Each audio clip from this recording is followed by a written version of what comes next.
Hello guys, my name is Pushpendra and I welcome you again on my YouTube channel UVPS Aspirants. Guys जैसा कि आप लोगों की काफ़ी टाइम से डिमांड आ रही थी यूपीपीएसएल असिस्टेंट अकाउंटेंट के एग्ज़ाम होने के बाद से कि इसकी क्या कट ऑफ हो सकती है। तो दोस्तों मैंने आप लोगों की सपोर्ट से, आप सब कैंडिडेट्स की हेल्प से एक डेटा रेडी किया है और इस डेटा के बेसिस पे ये कट ऑफ एनालिसिस करने की कोशिश की है। तो दोस्तों इस वीडियो को आगे बढ़ने से पहले मेरी आपसे ये एक गुजारिश रहेगी कि आप प्लीज़ इस वीडियो को एक सेकंड भी स्किप ना करें, क्योंकि जो सारी चीज़ें आपको मैं यहाँ समझाने वाला हूँ, जो बताने वाला हूँ, उसके लिए ज़रूरी है कि इस वीडियो को आप पूरा देखें। भले ही आप इस वीडियो को फास्ट फॉरवर्डिंग में ज़रूर करके देखें, लेकिन एक सेकंड भी आप बीच में स्किप मत कीजिएगा, जिससे कि आप सारी चीज़ों को जान सकें कि कितने लोगों का डेटा है और वो डेटा कैटेगरी वाइज कैसे कैसे क्लासीफाई किया है और किस बेसिस पे कट ऑफ जो आज मैंने एक पॉसिबिलिटी जो दिख रही है कट ऑफ की, वो किस बेसिस पे इतना आ रहा है। साथ में मैं आपको इस वीडियो में बताऊंगा कि अलग अलग शिफ्ट्स का क्या एवरेज स्कोर है और इन शिफ्ट्स में अलग अलग शिफ्ट का जो एवरेज स्कोर है इसका क्या इफ़ेक्ट होगा नॉर्मलाइजेशन पे। तो दोस्तों सबसे पहले जो मैं आपसे जो बात करूंगा, सबसे पहले मैं आपको बता रहा हूं यहाँ पे इस वीडियो में कि अलग अलग शिफ्ट्स में स्टूडेंट्स ने जो अपने स्कोर शेयर किए हैं उस बिहाफ पे क्या एवरेज स्कोर है। उसके बाद हम चलेंगे डायरेक्टली कट ऑफ के एनालिसिस पे, लेकिन सबसे पहले दोस्तों मैं आपको दिखा देता हूँ कि नॉर्मलाइजेशन का क्या इफ़ेक्ट पड़ेगा, शिफ्ट वाइज क्या क्या स्कोर आ रहे हैं आप सब लोगों के, जो कि कंप्यूटर और मेन सब्जेक्टिव पार्ट में है। सो गाइस चलिए मैं आपको सीधा डेटा पे लेके चलता हूँ अब।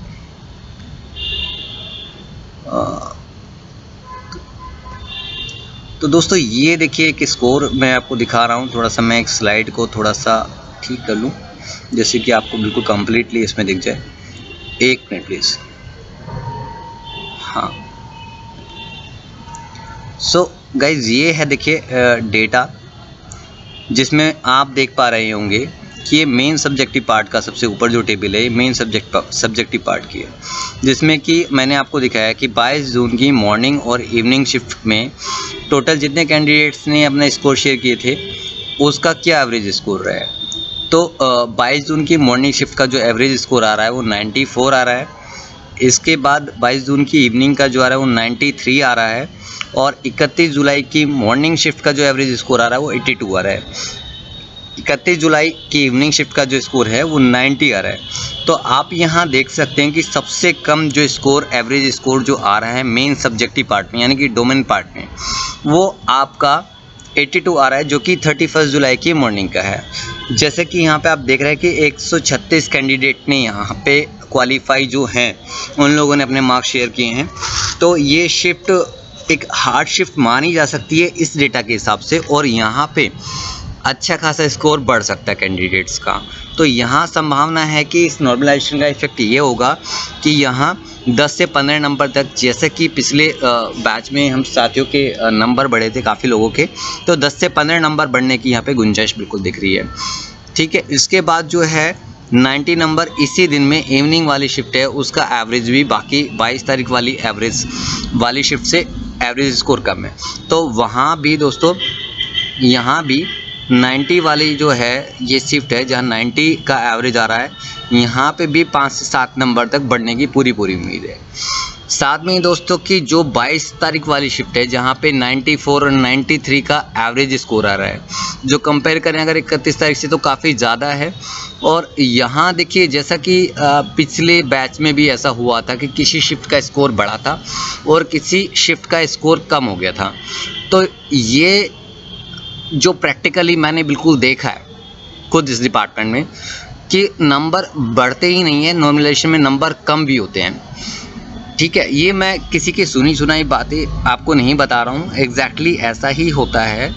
जहाँ एवरेज स्कोर ज़्यादा आ रहा है वहाँ नंबर कम भी होते हैं। और इसका जैसा कि अभी मैंने अपने टेलीग्राम ग्रुप पे बताया था दोस्तों कि एक्यूरेसी कितना मैटर करती है। ठीक है, तो यहाँ एक्यूरेसी भी मैटर करती है, प्लस नॉर्मलाइजेशन के लिए आपको शिफ्ट का एवरेज स्कोर भी मैटर करता है। लेकिन ज़्यादा मैटर करता है या शिफ्ट का एवरेज स्कोर। अगर शिफ्ट का एवरेज स्कोर कम है तो डेफिनेटली नंबर ज़रूर बढ़ेंगे, और शिफ्ट का एवरेज स्कोर अगर ज़्यादा है तो डेफिनेटली नंबर ज़रूर कुछ कम होंगे। ठीक है, तो ये मेन सब्जेक्टिव पार्ट का है जिसका मैं आपको बता रहा हूँ कि नॉर्मलाइजेशन का इफेक्ट यहाँ पे ये आपको दिखने को मिलेगा, जो मैंने यहाँ पे लिखा है शिफ्ट वाइज। ठीक है, यहाँ पे यानी कि 31 जुलाई वाले जितने दोनों शिफ्ट में जितने भी लोग हैं उनके नंबर बढ़ने के पूरे चांसेस हैं, जबकि 22 जून वाले जितने भी कैंडिडेट्स हैं उनके नंबर बढ़ेंगे नहीं। अगर उनकी एक्यूरेसी अच्छी है तो घटेंगे भी नहीं, लेकिन बढ़ने के चांसेस बहुत कम लगते हैं। साथ में दोस्तों कंप्यूटर सेक्शन का भी मैंने इस तरह से एवरेज स्कोर निकाला है, जिसमें कि 22 जून वाली शिफ्ट जो है उनका एवरेज स्कोर काफ़ी ज़्यादा है, और 31 जुलाई वाली जो शिफ्ट है उनका एवरेज स्कोर वास्तव में काफ़ी कम है। लेकिन इसके साथ में इसका कम होने का रीज़न एक और भी है, क्योंकि काफ़ी लोगों ने अभी ऑब्जेक्शन रेज़ किया हुआ है, तो कहीं ना कहीं इस वजह से भी इनका स्कोर अभी कम आ रहा है। तो यहाँ थोड़ा सा मुझे डाउट है कि इसमें नंबर अभी ये एक्चुअल एवरेज स्कोर इसमें मिल पाया है मुझे या नहीं मिल पाया है, लेकिन ये आप बिल्कुल कंसिडर आप कर सकते हैं कि 31 जुलाई वालों के नंबर ज़रूर बढ़ेंगे और 22 जून वालों के नंबर उतने कंपैरिजन में नहीं बढ़ेंगे। ठीक है, और कंप्यूटर में देखिए बढ़ने और घटने की जो बातें बार बार हो रही हैं ग्रुप में भी, और मुझसे बार बार कई लोग पूछते हैं, तो कंप्यूटर में भी नॉर्मलाइजेशन का फॉर्मूला बिल्कुल लगता है और यहाँ भी नंबर ज़रूर बढ़ते घटते हैं। लेकिन ये डिपेंड करता है कि नंबर ऑफ़ शिफ्ट्स, कितनी ज़्यादा शिफ्ट में एग्ज़ाम हुआ है और कितने नंबर्स के ऊपर ये नॉर्मलाइजेशन लग रहा है। ठीक है, तो क्योंकि 25-30 मार्क्स के ऊपर ये नॉर्मलाइजेशन लगता है, तो इसलिए यहाँ पे जो इफ़ेक्ट देखने को मिलता है 1 से 2 नंबर का इफ़ेक्ट देखने को मिलता है।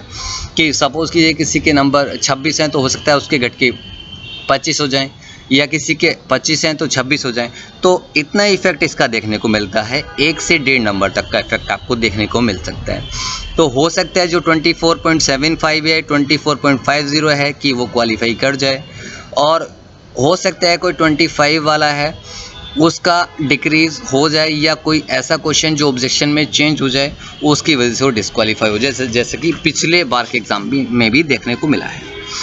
तो गाइज़ ये था कि जो आप लोगों ने जितने भी कैंडिडेट्स हैं उन सब लोगों ने जितना अपना स्कोर शेयर किया है उस बिहाफ पे क्या एवरेज स्कोर आ रहा है, और नॉर्मलाइजेशन में उन शिफ्ट के में जो स्कोर आ रहा है उसके आधार पे क्या नंबर घट और बढ़ सकते हैं। ठीक है गाइज, तो ये सबसे पहली चीज़ें मैं आपको दिखा रहा था। इसके बाद मैं आपको दिखाऊं, अब नेक्स्ट स्लाइड में आपको लेके चलता हूँ गाइज, कि अब मैं क्या इसमें समरी अभी निकल के आ रहा है कट ऑफ के लिए। सो गाइज ये देखिए, ये वो टेबल है जिसके थ्रू मैं आपको ये पूरी डिटेल्ड एनालिसिस आपको समझाने जा रहा हूँ। लेकिन सबसे पहले मैं आपको बता दूँ दोस्तों, ये जितना भी डेटा है जो मैं एनालिसिस कर रहा हूँ, ये टोटली आप लोगों ने जो डेटा शेयर किया है, अब वो चाहे सही है या गलत है ये मुझसे बेहतर आप लोग जानते हैं, लेकिन मैंने अपनी तरफ से पूरी कोशिश की है कि जो फेक एंट्रीज़ हैं या डुप्लीकेट एंट्रीज़ हैं उन सबको इसमें से हटाने की। तो मेरे पास लगभग 650 लोगों का डेटा आया था, जिसमें से फ़िल्टर करने के बाद, डुप्लीकेट एंट्रीज़ रिमूव करने के बाद, और जो कंप्यूटर में फेल कैंडिडेट्स हैं उनको रिमूव करने के बाद ये 548 कैंडिडेट्स मुझे ऐसे मिले जो कि या तो कंप्यूटर में क्वालिफाइड हैं कम्प्लीटली, या फिर उनके कंप्यूटर में कुछ मार्क्स कम हैं लेकिन साथ में उन्होंने उतने क्वेश्चंस का ऑब्जेक्शन डाला हुआ है जो ऑब्जेक्शंस उनके कंसीडर हो जाएंगे, एंड पॉसिबिलिटीज़ हैं कि वो लोग कंप्यूटर में क्वालिफाई कर जाएंगे। ठीक है दोस्तों, तो प्लीज़ इस बात पे कोई आर्ग्यूमेंट आप ना करें आपस में भी या कहीं भी कि इतने सारे कैंडिडेट्स का डेटा कैसे हो सकता है और इसमें कुछ फेक एंट्रीज़ हो सकती हैं। जितना मेरे लेवल से हो सकता है उतनी फेक एंट्रीज़ मैंने इसमें से रिमूव कर दी हैं, और अभी भी आपको लगता है कि हाँ इसमें जो हायर स्कोर वाले हैं उसमें कुछ फेक होंगे, डेफिनेटली हो सकते हैं, लेकिन दोस्तों कुछ ऐसे भी तो होंगे जिन लोगों का स्कोर कार्ड अभी हमारे पास नहीं है, इसलिए हम उतने नंबर्स को तब भी कंसीडर कर सकते हैं। तो मतलब वही है, अगर हमने कुछ इसमें फेक एंट्रीज हो सकती हैं तो कुछ ऐसे भी कैंडिडेट हो सकते हैं जो जेन्युइन होंगे और उनका स्कोर मेरे पास भी नहीं है अभी। तो दोस्तों अभी इस टेबल को थोड़ा सा समझ लेते हैं। देखिए जो नए लोग हैं, क्योंकि जो लास्ट टाइम थे उनको पता है मैंने लास्ट टाइम क्या एनालिसिस किस तरह से किया था। इधर मैंने मार्क्स का ग्रुप रखा है 120 से डिसेंडिंग ऑर्डर में करते हुए कि इस ग्रुप में कितने कितने कैंडिडेट्स हैं, और इधर से मैंने कैटेगरी वाइज रखा है। ठीक है, unreserved, EWS, OBC, SC, ST and this and grand total. तो आप देख सकते हैं कि 120 प्लस वाले यहाँ पे 9 कैंडिडेट्स मुझे मिले हैं, और उसमें से जो सबसे टॉप में मेरी लिस्ट में है वो मिस्टर संकल्प है। एक मिनट, हाँ, मिस्टर संकल्प तिवारी, जिनके 140 मार्क्स हैं, जैसा कि उन्होंने अपना डेटा शेयर किया है। उसके बाद 131, 125, 124 करके ऐसे ये 9 लोग हैं। देन उसके बाद आप देख सकते हैं 110 से 120 के बीच में टोटल 46 लोग हैं जो अलग अलग कैटेगरी में लाई कर रहे हैं। देन ये 40 लोग हैं जो 105 से लेके 110 नंबर के बीच में लाई कर रहे हैं। उसके बाद 100 से लेके 105 तक 53 लोग हैं, और 95 से लेके 87 तक है। ये आप भी इजीली देख सकते हैं, इसमें मुझे ज़्यादा कुछ समझाने की आपको ज़रूरत नहीं है, बड़े आराम से आप समझ सकते हैं इस टेबल को कि अनरिजर्व में कितने लोग हैं। 100 टोटल 146 लोगों का डेटा है, ईडब्ल्यूएस में 107 लोगों का डेटा है, ओबीसी में 188 लोगों का डेटा है, एससी में 98 लोगों का है, और एसटी में 3 का है। तो मोटा मोटा मैंने आपको सबसे पहले ये समझा दिया। तो अब चलते हैं कि हम अब इसकी कट ऑफ निकालने के लिए क्या मैंने अब इसका बेस रखा है। यहाँ मैंने नीचे लिखा है कि ये वैकेंसी, नंबर ऑफ़ वैकेंसी ऐसे ऐसे इतनी है, और डीवी के लिए कॉल कितने लोगों को बुलाया जाएगा वो यहाँ पे मैंने रखा है। ठीक है गाइज, तो अब देखिए 92 अनरिजर्व वैकेंसी है। सबसे पहले 92 अनरिजर्व वैकेंसी के बारे में बात कर ले। अनरिजर्व का मीन्स दोस्तों ये होता है कि अनरिजर्व वैकेंसी में किसी भी कैटेगरी के लोग फाइट कर सकते हैं और सीट ले सकते हैं। तो हम सबसे ऊपर, अगर हम ऊपर से देखना स्टार्ट करें यहाँ से 120 से, तो हम देखेंगे 120 से नीचे और चलते चलते हम यहाँ 105 से 110 के बीच वाले कैटेगरी में अगर हम ऊपर की 3 रोज़ को ले लें तो ये 95 लोग हो रहे हैं। यानी कि 105 से ऊपर जो लोग हैं वो 95 हैं, जो कि अनरिजर्व की 92 वैकेंसीज़ को फिल करने के लिए सफिशिएंट है। इट्स मीन दोस्तों कि सिर्फ 95 लोग नहीं हैं, इसके अलावा ऐसे भी लोग होंगे जो कि हमारी इस लिस्ट में नहीं है, जिनका डेटा हमारे पास नहीं है। इसका मतलब ये सिंपल सा प्रूव यहाँ हो जाता है कि ये कट ऑफ अनरिजर्व की 105 से ऊपर रहने वाली है। अब आप लोगों का क्वेश्चन इसमें हो सकता है कि सर 105 तो बहुत ज़्यादा है, इसमें बहुत फेक एंट्रीज होंगी, ज़्यादा लोगों ने नंबर बताए हैं, इसलिए हो सकता है दोस्तों इसमें 8, 10, 15 लोग ऐसे हों कि जिन्होंने ज़्यादा नंबर बताए हों और वो एक्चुअल में ना हो। लेकिन ऐसा भी तो हो सकता है कि जिन लोगों ने अभी नंबर ना बताए हों वो भी इस मार्क्स के ग्रुप से के अंडर लाई कर रहे हों। तो ये मुझे लगता है कि जो फाइनल अनरिजर्व की कट ऑफ रहेगी वो 105 के प्लस ही रहने वाली है। लेकिन हम बात करें कि अगर हम डीवी कॉल के लिए, तो यहाँ पे डीवी कॉल के लिए नेक्स्ट में 95 वालों तक को कॉल किया जा सकता है, 95 या 97 आप मान लीजिए। ठीक है, इसी तरह से देखिए ईडब्ल्यूएस में, अब ईडब्ल्यूएस में 105 तक के स्कोर वाले तो ऑलरेडी अनरिजर्व में अपनी अनरिजर्व कैटेगरी में सीट ले लिए। उसके बाद इसकी 20 वैकेंसीज़ को ऑक्यूपाई करने के लिए 100 से 105 के बीच में 7 लोग हैं। अब ये 7 लोग क्योंकि फिल नहीं कर सकते, हो सकता है 7 की जगह यहाँ पे अभी 14-15 लोग भी हों, लेकिन फिर भी ये कम्प्लीटली फिल नहीं कर रहे, तो ये इसको 100 से नीचे आना पड़ेगा इन वैकेंसीज़ को फिल करने के लिए। इट्स मीन ये 100 से नीचे जाके भी 97 के आसपास इसकी कट ऑफ रह सकती है। लेकिन बात करें अगर डीवी कॉल की, तो डीवी कॉल इसकी भी 95 तक आ सकती है। ठीक है दोस्तों, आपको अजीब लग रहा होगा कि इतनी हाई कट ऑफ का मैं कैसे आपको बता रहा हूँ, लेकिन दोस्तों जैसा कि आप सब लोगों ने डेटा दिया है ये उसी बिहाफ पे है टोटली। इसमें मैंने अपनी तरफ से एक एंट्री भी नहीं डाली है। देन उसके बाद दोस्तों ओबीसी पे चल लेते हैं। ओबीसी का आप देखिए कि ऊपर 105 से ऊपर वाले तो सभी लोग अनरिजर्व में सेलेक्ट हो गए हैं। अब इसके बाद 51 वैकेंसी को ऑक्यूपाई करने के लिए 100 से नीचे अगर हम चलते हैं तो ये 18 और 37, ये सब मिलके 55 लोग हैं जो कि 95 से ऊपर वाले हैं, 55 लोग। यानी कि अगर फाइनल सिलेक्शन होगा तो 95 से लेके 100 मार्क्स के बीच वालों का सिलेक्शन होगा जो फाइनल सिलेक्शन होगा।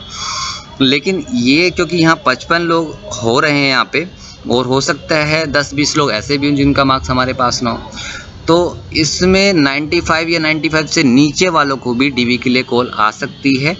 लेकिन इसमें सिलेक्शन, इसमें भी 95 प्लस वालों का ही फाइनल सिलेक्शन रहेगा।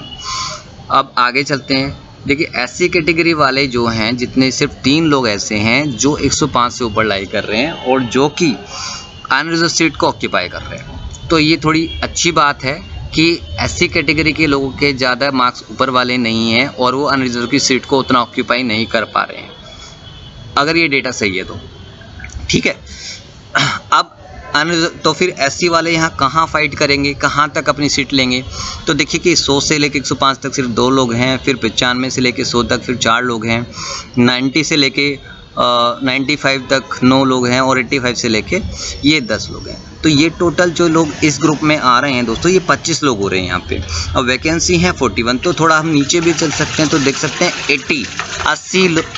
80 यहाँ तक, 80 तक, यहाँ तक, यानी कि ये जो रेंज है यहाँ से लेके यहाँ तक, ये पॉसिबिलिटीज़ हैं कि 80-85 के बिटवीन जो है वो फाइनल सिलेक्शन रहेगा। लेकिन डीवी के लिए कॉल जो है वो इससे नीचे तक यानी 75 तक के मार्क्स वालों को कॉल किया जा सकता है। देन गाइस एसटी में चलें तो एसटी में देखिए मेरे को सिर्फ 65 से बिलो वाले कैंडिडेट्स मिले हैं, ये 3 लोग हैं सिर्फ और वैकेंसी हैं 5। तो यहाँ पॉसिबिलिटीज़ मुझे लग रही है कि शायद 50 से नीचे वालों का भी सिलेक्शन इसमें हो जाए। लेकिन इस बार मुझे ऐसा नहीं लगता कि इसमें जो भी कैंडिडेट्स अवेलेबल होंगे उन सबको ये सीट मिल जाएगी, क्योंकि 3 लोग तो मुझे यहीं दिखाई दे रहे हैं और 5 वैकेंसी है, तो कहीं ना कहीं 3-4-5 लोग और भी ऐसे होंगे जिन्होंने कंप्यूटर क्वालिफाई किया होगा। तो दोस्तों ये मोटा मोटा ये था कि इस तरह से ये मैंने आपको डेटा बना के दिया है, थोड़ी सी जो भी मेरे एफर्ट्स हैं उसको करने के बाद। तो फाइनली एक बार और देख लेता हूँ, दिखा देता हूँ आपको कि किस तरह से अब ये मैंने यहाँ फिगर आउट किया है इसको, जिससे कि आपको भी यहाँ थोड़ा सा और क्लियर हो जाए कि मैंने क्या यहाँ, आप भी एक स्क्रीनशॉट इसका ले सकें इसके बाद। तो यहाँ आप देख सकते हैं मैंने final cut off for DV यहाँ पे लिखा हुआ है, इसको मैं थोड़ा सा और हाईलाइट कर देता हूँ कि ये कट ऑफ है डीवी के लिए। अनरिजर्व की 97 प्लस वालों को डीवी के लिए कॉल किया जाता है और फाइनल कट ऑफ जो रहेगी वो 105 के ऊपर रहेगी। साथ में इसी तरह से ईडब्ल्यूएस में 95 प्लस डीवी के लिए और 100 प्लस रहेगी वो ईडब्ल्यूएस में वो फाइनल सिलेक्शन के लिए। ओबीसी में भी दोस्तों कि 95 तक डीवी के लिए कॉल हो सकती है, लेकिन 97-98 के आसपास जो रहेगा वो ओबीसी में फाइनल सिलेक्शन के लिए रहेगा। एससी में कैटेगरी में मुझे 85 के दरमियान लग रहा है कि 85 से कम या 84-85 के आसपास रहेगा और 75 तक वालों को डीवी के लिए कॉल रहेगी। और एसटी में 40 वालों तक को बुलाया जा सकता है और 40-50 के बीच में जो है वो रहेगी आपका फाइनल सिलेक्शन के लिए। तो दोस्तों ये छोटी सी एनालिसिस में अभी फ़िलहाल इतना ही। आपके कुछ क्वेश्चंस होंगे तो आप बाकी पूछ सकते हैं, ज़्यादा टाइम न लेते, इतना ही काफ़ी अभी इसमें। So guys thank you so much and video पसंद आए तो लाइक ज़रूर कीजिएगा। Thank you.